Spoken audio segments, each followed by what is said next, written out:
জ্যৈষ্ঠ মাস পড়েছে, গরমে হাঁসফাঁস অবস্থা। যদিও মাঝে মাঝে বৃষ্টি হচ্ছে, তবুও গরমের দাপট ভালোই রয়েছে। দিনের বেলা বাইরে বেরোলেই গলা শুকিয়ে যাচ্ছে। সেই কারণে জল, বিশেষ করে ঠান্ডা জল, শরবত, জুস এগুলি অপরিহার্য হয়ে দাঁড়িয়েছে। সবসময় ব্যাগে জলের বোতল রাখতেই হচ্ছে। তবে অনেকেরই ফ্রিজের জল খেলে সমস্যা হয়, ঠান্ডা লাগার একটা ভয় থাকে। তবে মাটির বোতলের ক্ষেত্রে কিন্তু এই ভয়টা থাকে না। জলও ঠান্ডা থাকে, আবার ঠান্ডা লাগার ভয়ও থাকে না।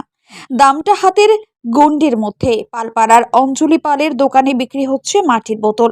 গত বছরও গরমের সময় ভালোই বিক্রি হচ্ছিল এই মাটির বোতল। এবছর গরম পড়তেই চাহিদা বেড়েছে মাটির বোতলের, এই বিষয়ে তিনি জানিয়েছেন।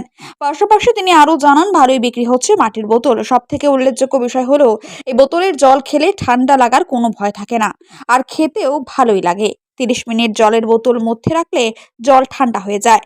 150 টাকা প্রতি পিস। শুধু আশেপাশে থেকে নয়, দূর দূরান্ত থেকে ক্রেতারা আসছেন এই মাটির বোতল কিনতে। হইতেছে ভালোই হয়। কেমন দাম আছে? ওগুলো 150 টাকা পিস। এটা কি হিসাবে বিক্রি হয়, পাইকারি না খুচরা? আর খুচরা বেশি, পাইকারি একটু কম দেয়। খুচরা বেচলে পরে 150 টাকা দেয়। আচ্ছা, কটা করে বিক্রি হচ্ছে প্রত্যেকদিন? এ 4টা 5টা এরকম হয়।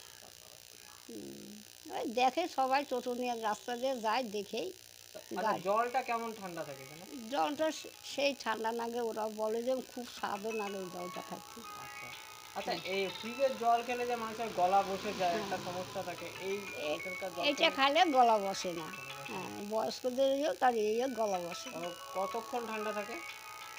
ওইটা জলটা, বোতলটা দিয়ে জলটা বলে আধা ঘন্টার পরই জলটা ঠান্ডা হয়ে যায়।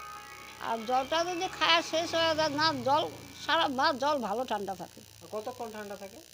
ওটা তো মাটির জিনিসে তো জল গরম হবে না, ও, ঠান্ডাই থাকবে। ঠান্ডাই থাকবে না? ঠান্ডাই মানে 8 থাকবে। ঘন্টা পরে যে ঠান্ডা হবে, হ্যাঁ, ঠান্ডাই থাকবে? ঠান্ডাই থাকবে। আচ্ছা আচ্ছা, আপনার নামটা? আমার নাম অঞ্জলি।